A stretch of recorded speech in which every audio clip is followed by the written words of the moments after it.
Hello, good evening and welcome to News 360 from the News Hub at Adesawe in Accra. I am Portia Gabo. And I am Mr. Money. The headlines for tonight is up in a moment. News 360 Headlines is brought to you by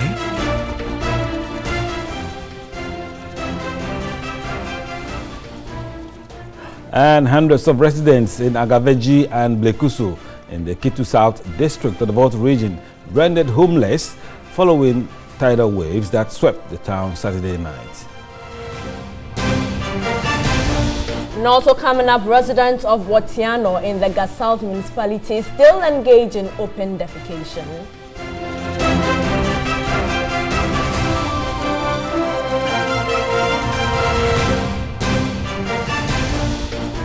And then in sports, Kwesiapia and his boys, Small Ethiopia at Babayaro Stadium as he returns to lead the Black Stars.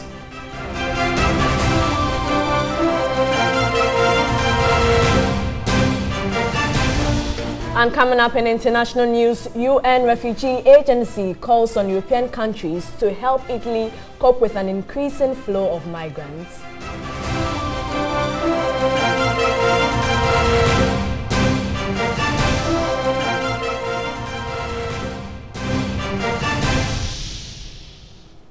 All right, we have details of the stories that the world is talking about right here on News 360. Stay with us when we return.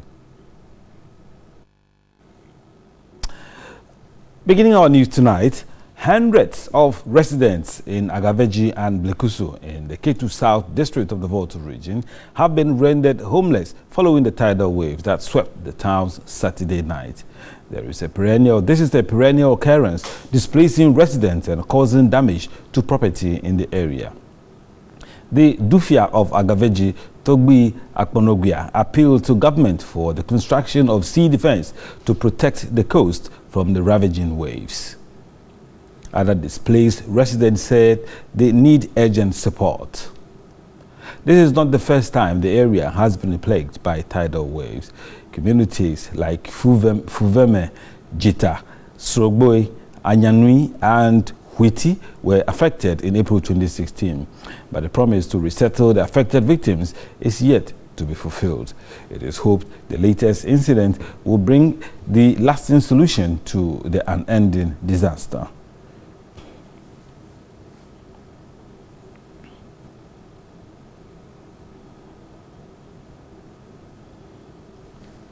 Right, and joining us on the phone now is Ketu South Municipal Chief Executive Adam Elliot Agbanowu, who was at the scene in the Volta region and now joins us to speak to us. Good evening, Adam.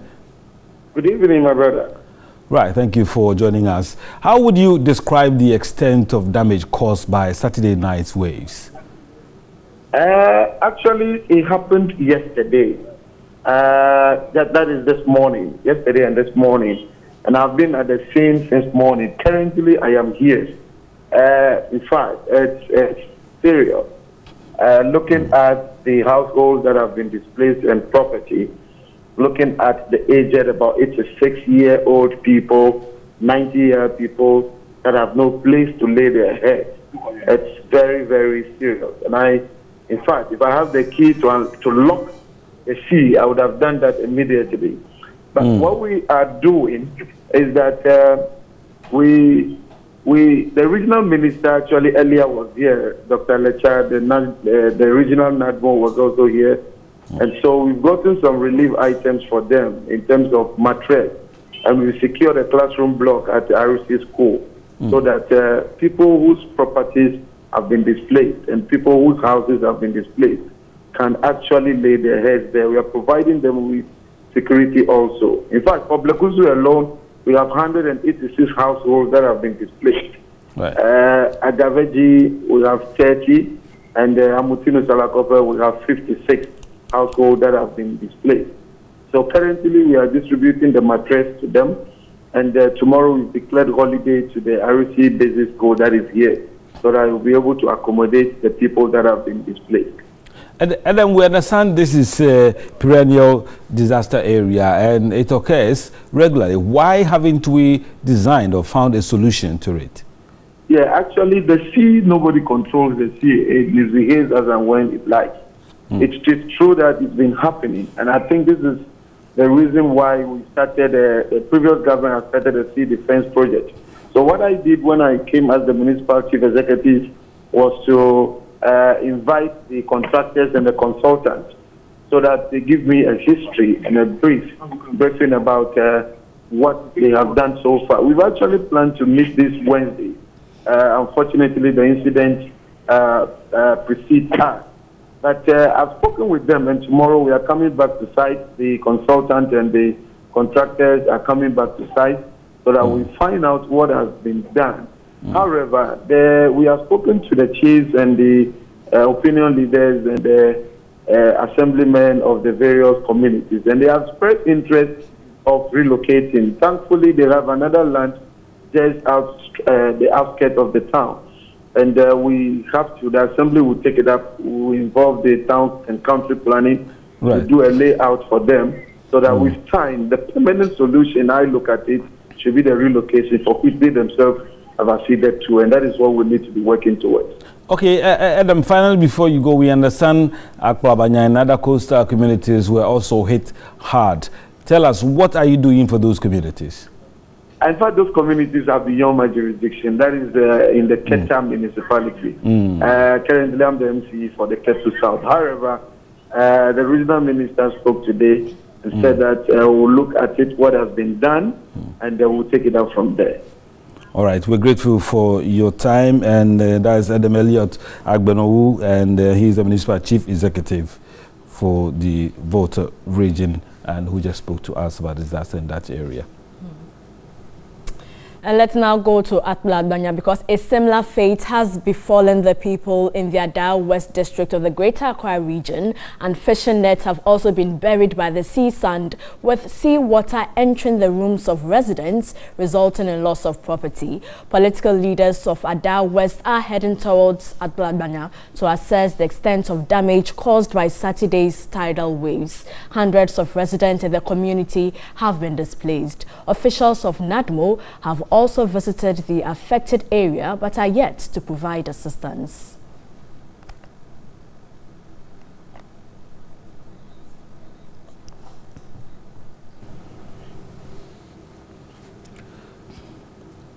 In other news, the youth and elders of Agulume in the Dofo traditional area of the North Tong district are calling for justice for the late stepfather of the Agulume division, Jipito Ebenezer Achu, who was murdered by a mob attack. Now, they expressed worry. Out of the 32 identified suspects, only 7 are being prosecuted in court. Information available indicates there has been a long-standing land dispute between two factions, the Ahulomesi and the Togodo in the traditional area. On March 18 this year, another life was lost. The stepfather, Jipito Ebenezer Achu, was reported to have been attacked and killed by the people of Togodo when he visited his land close to the disputed land. Pius Akroboto is the secretary to the youth group. If nothing is being done about what these people are doing, we will not hesitate to avenge. We will not hesitate to avenge, because even after all this, they are still tracing our women in the farm, our children, laying attack on them. Some residents followed up and found him lying dead in a pool of blood with his throat cut and private part chopped off. Some suspects were arrested by the police.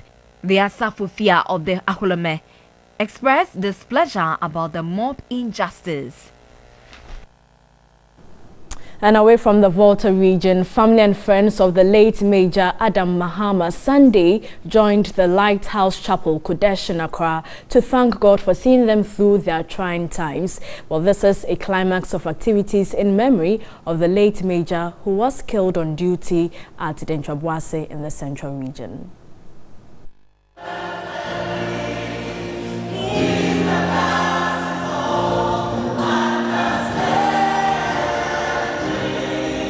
The senior minister, Yao Osafo, the defense minister, Dominic Nitiwul, and the military high command on Sunday joined the family of the late Major Adam Mahama in a special Thanksgiving service at Kodesh Lighthouse. In a tribute read by senior pastor at the Lighthouse Chapel International Cantonment Branch, where the late Major was a member, it was made known how resourceful the late Major was to the church. He valued his soul and that of others.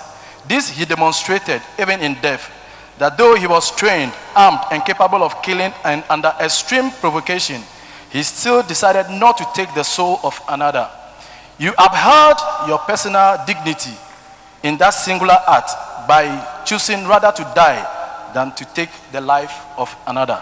He made being a Christian in the army an attractive possibility to the youth in our church.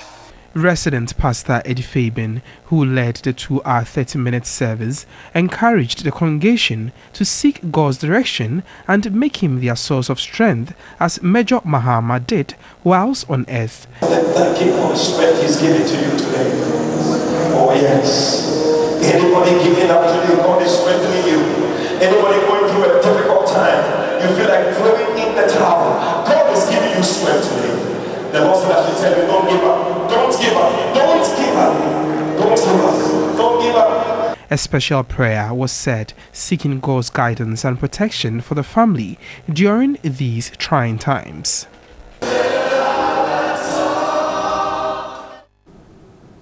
You're on TV3 watching News 360, and let's dive into politics now. Deputy General Secretary of the NDC, Koku Anyidoho, has attributed the neglect of some old folks of the party as one of the reasons for their loss during the 2016 elections.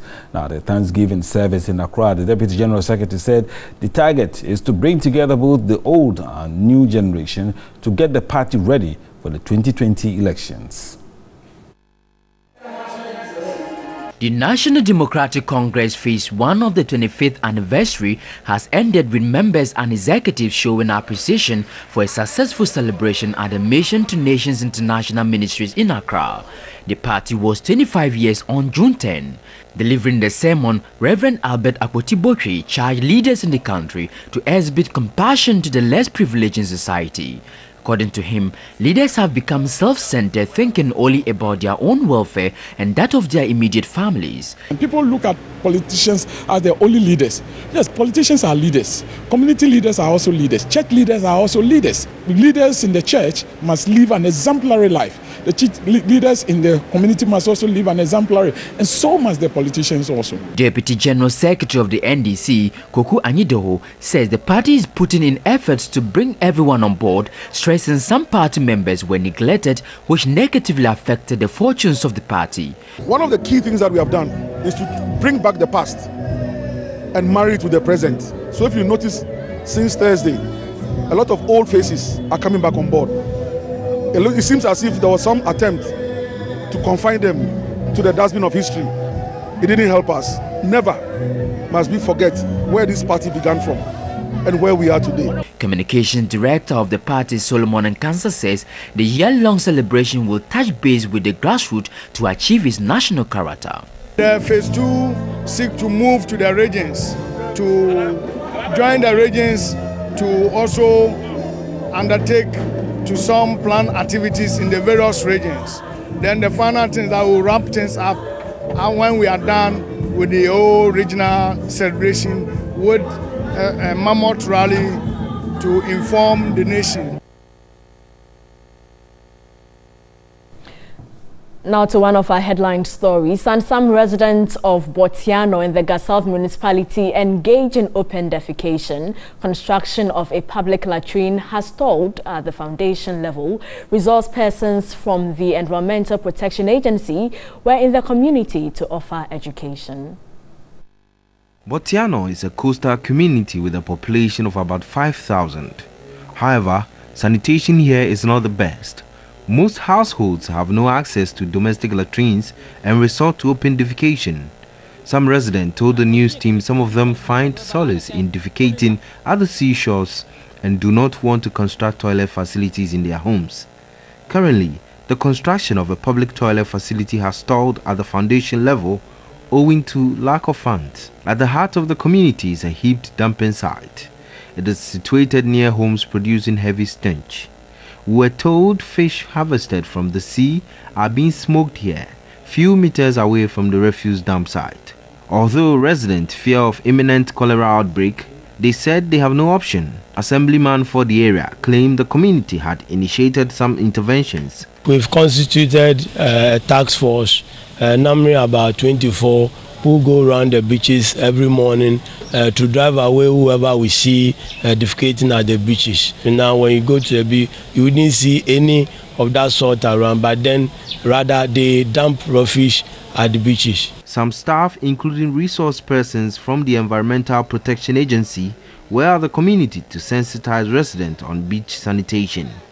Their visit formed part of activities to climax the observation of the International Ocean Day. Apart from improper methods of fishing, waste is one of the major reasons why we are not receiving the benefits that the ocean should give us. So we thought that sensitizing the coastal community is one step to address the problem of waste, and in particularly plastics. This year's World Ocean Week was marked with the theme Our Oceans, Our Future. And staying on sanitation for a while, Ghana loses more than 290 million United States dollars yearly due to poor sanitation and hygiene. At the launch of a sanitation and hygiene program in the Utu-Senya East Municipality, stakeholders reiterated the need for government to prioritize issues of sanitation. Ghana is still grappling with issues of poor sanitation in spite of interventions by MMDAs to curb the situation. A 2015 Joint Monitoring Program report by the World Health Organization and UNICEF indicates that 2.3 billion people globally do not have access to adequate sanitation. Another report states that in Ghana, as at 2013, less than a quarter of the country's population was without improved sanitation. UNICEF again in a separate report indicated that more than 4,000 Ghanaian children die each year from diarrhea, adding such reported deaths can be reduced by 36% if proper sanitary measures are adhered to. In a bid to address the situation, Intervention Forum, a civil society organization under the Netherlands Development Corporation, has launched the sanitation and hygiene program in the Utu-Senya East Municipality. The 5-year program will use education, outreach programs and law to effect change in the citizens. When successful, the program will be replicated effectively in other metropolitan, municipal and district assemblies. Chief Executive Officer of Intervention Forum, Nora Olenu, is of the firm conviction sanitary conditions in the country can improve and sustained only if it is prioritized. Policy implementation and financing of sanitation and hygiene improvement at all levels have lagged. Sanitation and hygiene issues need to be high up on the country's agenda and requires prioritization by the central government. An executive member of the Netherlands Development Corporation, Jesse Kofi Danku, expressed the need to rejuvenate the National Sanitation Day. It is sad that the zeal and the enthusiasm that welcome the National Sanitation Day has died down. But I think it is time for us to revisit and to re-identify our individual and respective rules to make this National Sanitation Day a success. Municipal Chief Executive for Utu-Senya East, Michael Mensah, affirms the intervention is timely. Dialogue will be the way out. It's not about being radical on the people, but of course, when we do the dialogue and the education is done, and you are still recalcitrant, you can expect, the law to take its course. Still on sanitation, Media General has pledged to partner with the Kumasi Metropolitan Assembly to help address sanitation challenges. Group CEO told the Kumasi Mayor the partnership is in line with the organization's core value of impacting positively on the communities they serve. Management of the media giant disclosed this when they paid a courtesy call on the mayor to brief him on the organization's resolve to expand its presence in the Ashanti region. Group CEO of Media General, John Charman, together with the CEO of TV3 Network Limited, Jimmy Matthews, and head of Akuma FM, Gabriel Bosompim, visited the Kumasi mayor, Osei Esibientri. He assured the mayor of the group's readiness to assist the assembly champion any developmental projects by way of educating and disseminating core information to the public. And we're very happy to inform you that Kumasi, the city you run, this vibrant city, It's number one on our plans for our regional expansion and to Africa as a whole. One of the core values of our new expansion plan and new vision is to impact very positively on the communities that we serve, using Kumasi as the first step to show the rest of the communities in Ghana and how a responsible group like Media General can really work with the communities that we serve. The mayor of Kumasi said his decision to tackle sanitation is because it bothers directly on health issues. He also promised to work hand in hand with the Media General Group to enable the assembly sell its positive ideas to the public. Very soon we will be launching Operations Keeps the City Clean. It's a campaign that I would love if you can partner with us, because we've outlined the roadmap, and the first of it is about education. So this area we may need your cooperation, because we can only keep the city clean when you are able to change the mindset of the people. Let's move out to the Ashanti region now. The yet-to-be-absorbed community basic school at Kwaminto in the eastern region lacks teachers. Now, 2 teachers employed by the community are paid by parents. Residents want government to post teachers to the school. Farming is a common occupation in Kwaminto, located in the Kwapim South municipality of the Eastern region. The community's 650 population is grappling with providing education for their wards. The community had no school until residents put up 4 classrooms for the only primary school. This is the Kwaminto Preparatory School. We understand it was built some 10 years ago by community members, even though government came in last year to complete it. The community members employ their own teachers and pay them by themselves. But the question is, how long can this continue? Because the children here need to be taken care of by the state. After primary 4, people trek 2.5 kilometers to Abuadaka to continue school. That's good in the earth also.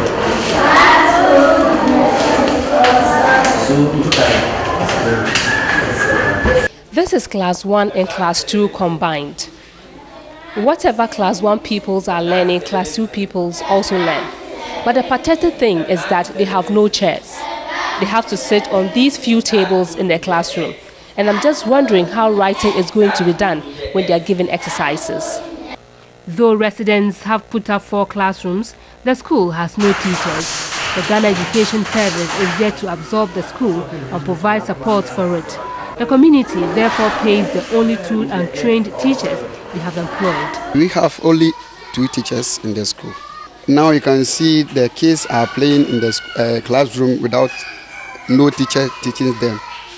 So we are appealing to government that he can come and help us for more teachers.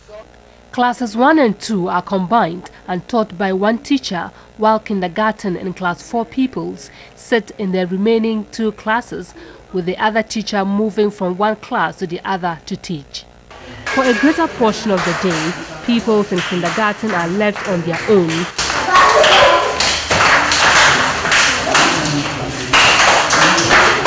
For these teachers, their whole day at school is spent without sitting.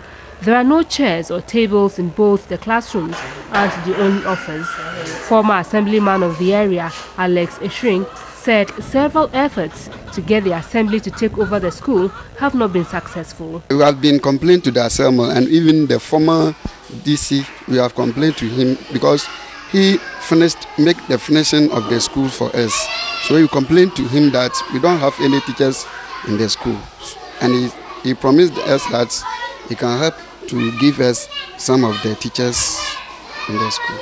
But as now, no, it hasn't become at all. Meanwhile, the Ministry of Education said it has not received any letter from the district on a request by the community to take over the school. This is the first time hearing about the school. If they don't have teachers, then it means the school might as well not be recognized by the Ghana Education Service, who is supposed to have posted teachers to the school. We have a unit that inspects private schools, and then they can request for the school to be absorbed into the public system, and that is a process.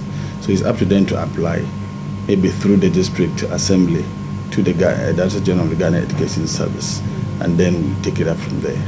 The head of public relations at the ministry asked community members to put pressure on the Akuapem South District Assembly to forward their request to the appropriate quarters.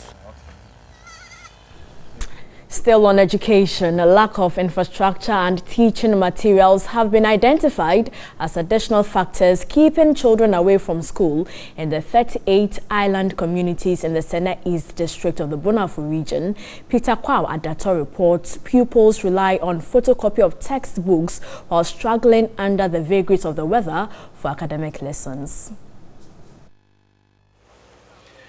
The 38 island communities in the Sene East District of the Bonafo region have a lot of things in common. They are mainly settler communities, with the inhabitants being fisher folks. Majority of children in the communities are either trafficked or lured to engage in child labor on the Volta Lake. The children work on the lake all day deep into the night, but fed less, maltreated, sometimes leading to premature death. There have been efforts by both government and civil society groups to curb the growing menace. A visit to the islands by the Ghana National Association of Teachers, NAT, as part of this year's World Child Labour Day, revealed yet another challenge: lack of school infrastructure, teaching and learning materials, as well as inadequate teachers, teacher absenteeism, and ill motivation were some of the challenges. With the exception of Bakpakope DA Basic School, all the schools on the islands visited study under pavilions and makeshift structures with inadequate, broken or no desks. Additionally, the schools have no textbooks and computers. It is affect our learning so much. If we don't have this thing, we can't learn. Our teacher will use his phone to teach us.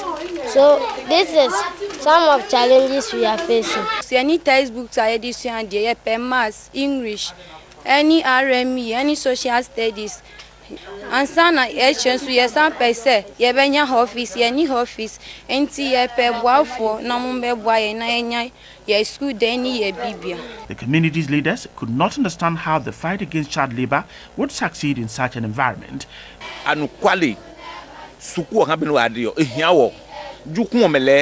We need to educate our wards, but teachers, infrastructure and teaching materials remains a disincentive.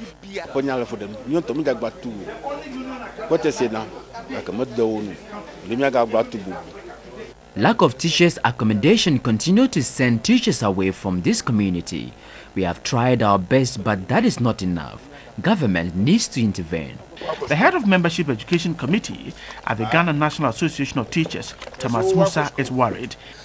We should protect children from child labor, mobilizing resources for the implementation of the National Plan of Action Part 2. And as a result of that, the key thing here is the mobilization of resources to get it done. And I think that government should play a leading role here. And I cite that when the resources are gathered, the government should show commitment to the National Steering Committee and to all partners. And then we can get the work done.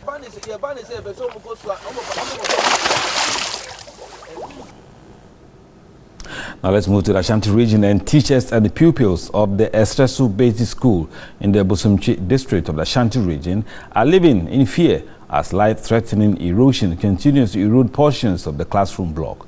Here's a report by Benjamin Edu.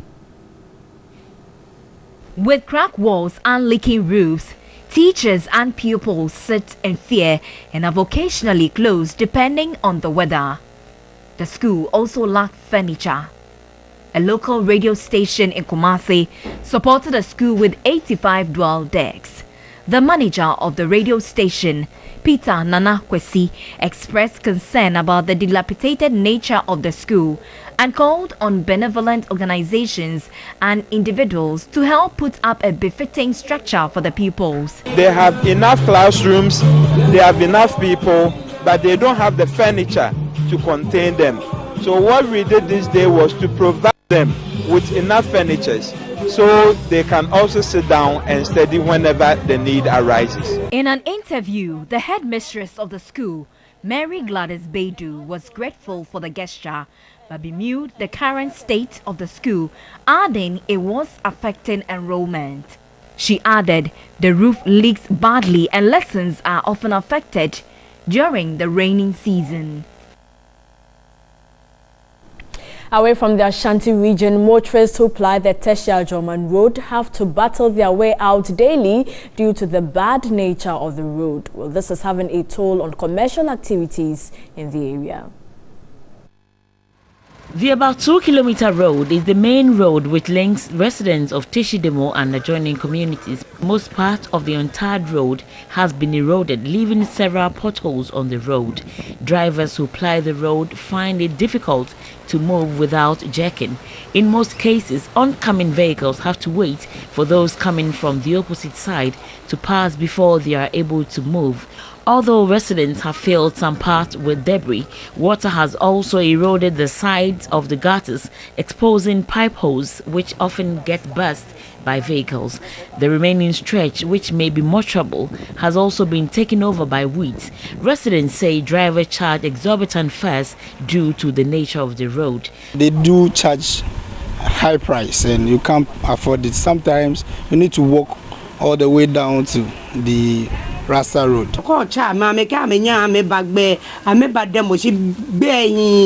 When you are in town and you call drivers to bring you here, they refuse. Those who do even drop you off at the junction. The adjoining road is no better. It becomes muddy and more trouble for drivers who have to meander their way. The two ends of the drain by the road also become a death trap whenever it rains. Drivers say the drain overflows onto the street, making it difficult for commuters to differentiate between the road and the drain. The bad nature of the road has damaged a lot of taxis who are stationed in the community as well as private vehicles which have no option than to constantly ply the stretch. My car now, my bushings are very weak, and after every 3 months you have to take it for servicing. We tell the assemblyman, they tell us that they're going to work on it, and they only come here on election time just to grade it. They go back and we don't see them anymore. Each time you ply to the station and back, you have to go to shop. You know, these saloon cars are not meant for this kind of terrain. You understand? Even 4x4, they simply just don't want to come here. So the nature of the road with the potholes on it is actually damaging the vehicles. Residents indicated some construction work was started on the road in November last year, but was abandoned few months later. They are appealing to authorities to help salvage the situation. You're watching News 360 and it's live on TV3. Still to come.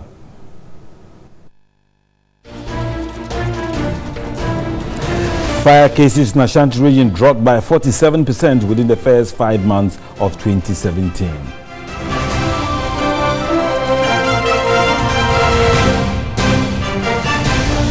On the foreign front, UN Refugee Agency calls on European countries to help Italy cope with an increasing flow of migrants.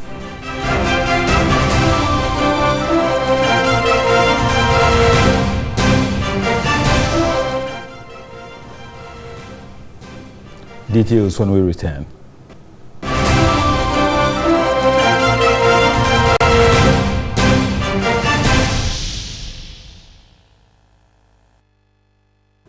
Hello again, let's continue with some more stories. And the fire cases in the Ashanti region have dropped by 47% within the first 5 months of 2017. From 891 fire cases in 2016, the figure dropped to 474 in the first 5 months of 2017. Willie Evans Inkum has filed this report.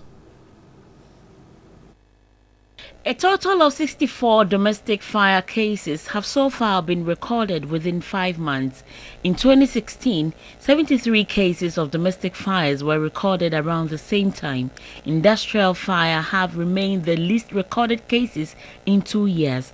In 2016, for instance, a total of 34 fire cases were recorded in some industries in the Ashanti region within the first 5 months. However, between January and May 2017, cases have dropped to 18. Personnel of the fire service in the Ashanti region on Saturday embarked on a sensitization drive in the industrial enclave of the Kumasi metropolis. Kasi, Ahujo, Atonsu and Ahinsang were some of the areas the fire service team targeted to raise the conscience of residents on fire safety and precautionary measures. Deputy Chief Fire Officer Fiajo Semako stressed the service commitment to reducing fire cases to its barest minimum in the Ashanti region. The focus now is to ensure that our homes are safe. And whilst embarking on this education drive, we are also to make sure that we as firemen or fire officers remain healthy. A Deputy Minister of Agriculture, William Ejapon Kwetu, says government will meet with neighboring La Côte d'Ivoire to agree to a common price for cocoa at the international markets. The move, he says, would ensure cocoa farmers in the two countries get value for their work. A report by William Evans Inkum. The Deputy Agriculture Minister made a statement at Akimoda when Yonkopa Cocoa Buying Company presented a check for over 2 million cedis to cocoa horizon farmers in Ghana. The regular premium paid to farmers by one of Ghana's leading cocoa buying companies is to ensure cocoa farmers earn adequate income before harvest. William Kwetu praised cocoa farmers for their role in economic growth, adding government is committed to boosting the cocoa sector. He also urged cocoa farmers to allay any fears of price fluctuations from the international market. We need large sizes of warehouses, and that is why we have seen that the silo that Nkrumah built in Tema, we have asked some consultants to check for us to see whether it can be salvaged, and the answer is yes. So we are going to go all out to look for money to put those silos back in shape. Head of Sustainability at Nyonkopa Cocoa Buying Company, Robert Asugri, said his company is committed to complementing government's vision of producing 1,000 tons of cocoa per annum. A lot of training models that we are taking the farmers through. Apart from this, we also have another flagship program that we call Forever Chocolate.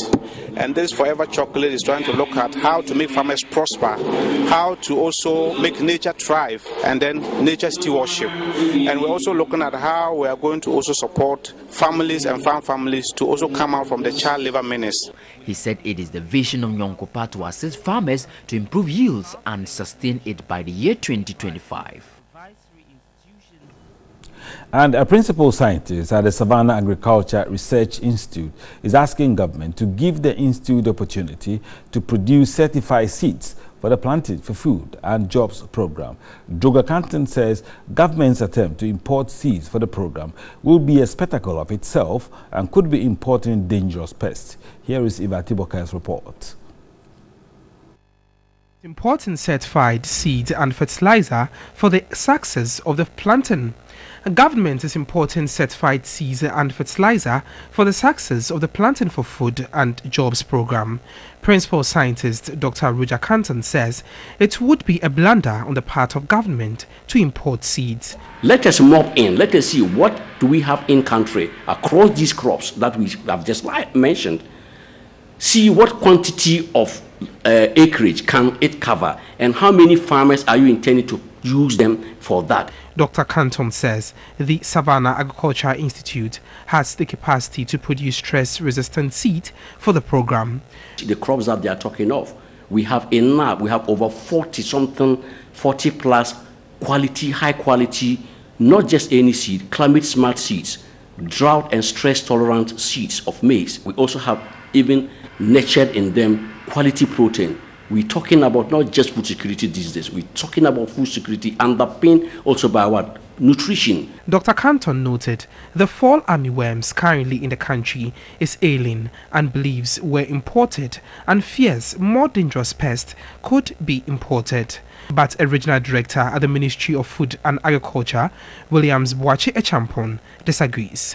If the seed growers cannot produce the required seed that will meet, definitely there should be a seed source from somewhere.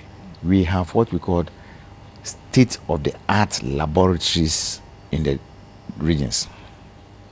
So every seed that is mobilized from the northern region has been tested to be viable before we release. And the Upper West Regional Director for the Ministry of Food and Agriculture says he has fashioned out strategies to ensure fair and efficient distribution of government-free chemicals for the fall armyworm invasion. Although bureaucratic, Kweku Minka-Fojo says the system is prompt in responding to complaints. Eva Atiboka again. Are currently infested with the fall armyworms in the Upper West region. Officer in charge of plant protection and regulatory services in the region, Kwesi Wee, says the worm has multiplied since 2016 and fast spreading. The government's nationwide free chemical supply to tackle the worms is ongoing. The Upper West region has received its share of chemicals to save affected farms, but farmers say they doubt fairness in distributing the chemicals. Their fears have increased as the prescribed chemicals are not on the market for sale. They have been entreated to purchase the chemicals from Kumasi. The District Ministry of Food and Agriculture Director, Kweku Minka, says a system of distribution is in place to tackle the problem. The pest breaks out in a farmer's farm. That farmer reports to the agricultural extension agent he works with. If the agricultural extension agent he works with is not available, he has a chief in his community. He has an assemblyman. These people take up the matter and report to the district director of agriculture. Although the system seems bureaucratic, he assured farmers of prompt response. The distribution is very, very transparent. The agricultural extension agent, he may be a registered voter and perhaps votes in a certain direction. But that does not compromise the professional requirement and ethics of the job. That requires him to deal with all farmers in an open mind. And fisher folks at Botiano in the Greater Accra region say corrupt officials are frustrating the fight against illegal fishing and sand winning. Chief Fisherman Ni Adamatete told a USAID and UCC Fisheries and Coastal Support Project team corrupt police personnel in the area prevent them from enforcing the laws. Ghana has policy and regulatory framework from 1968 all banning illegal fishing, yet the practice has persisted in almost all the coastal regions. Some selected journalists were trained on how to effectively report on fisheries and environmental issues. It was organized by the Center for Coastal Management at the Cape Coast University, supported by the USAID UCC Fisheries and Coastal Management Capacity Building Support Project. The program seeks to solicit views from stakeholders on measures to address the fast-dwindling fish stocks, illegal fishing and coastal challenges. Fisher folk at Botiano welcomed the fight against illegal fishing, sand winning and other unacceptable practices. The chief fisherman Ni Adamatete says the locals have accepted measures already in place, but the law enforcing agencies are not helping the cause. He more protection. Police commander, we arrested offenders to the police station, but were scolded by the police commander in charge. He told us in plain language that those arrested have been supporting them, so they cannot do anything about the case.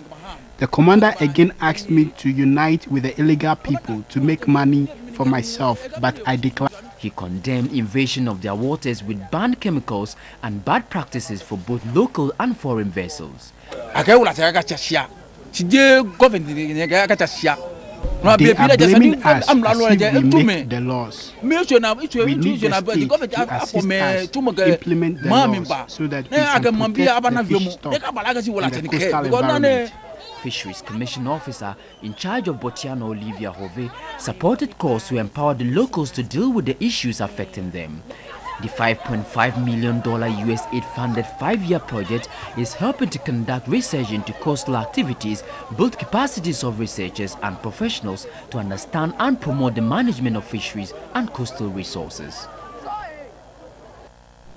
In other news, the Minister of Communications, Esla Owusu-Ekuful, says teachers need to be conversant with modern techniques of teaching in order to be in a better position to relate well and enhance communication with students in the classroom.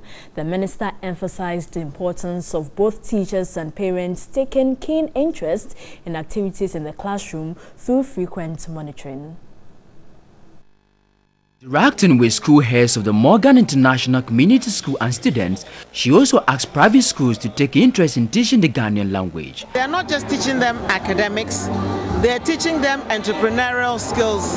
They are awarding initiative and drive, which you may not get in any curriculum. Need to encourage innovation instead of being more strict and regimental in the way we train our children. The Chief Operating Officer of the Universal Merchant Bank, Benjamin Amenumeye, said quality education is a measure adopted to harness human resource for national development. The headmistress of the school, Felicia Saki, advised parents to be instrumental in monitoring progress of their wards in the classroom to complement efforts by teachers. I encourage all our students and all students in the world to take their studies seriously.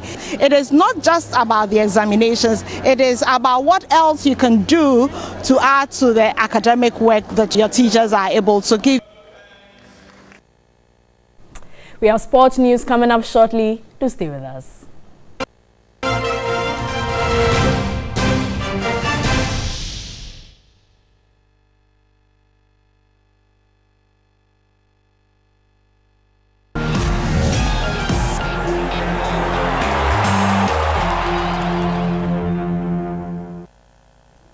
Hi, good evening, and it's time to bring you all the latest in the world of sports. You can see my smiles, and it's all because the Black Stars have been victorious earlier today. But it's not just them. The likes of Rafa Nadal and the England and our 20s have all been victors in their respective competitions. So we'll let you know all about that in the next few minutes. Let's start off with the Black Stars. They got off to a flying start in Kwesi Appiah's second stint as head coach as they battered Ethiopia 5-0 in their opening 2019 African Cup of Nations qualifiers at the Baba Yara Stadium.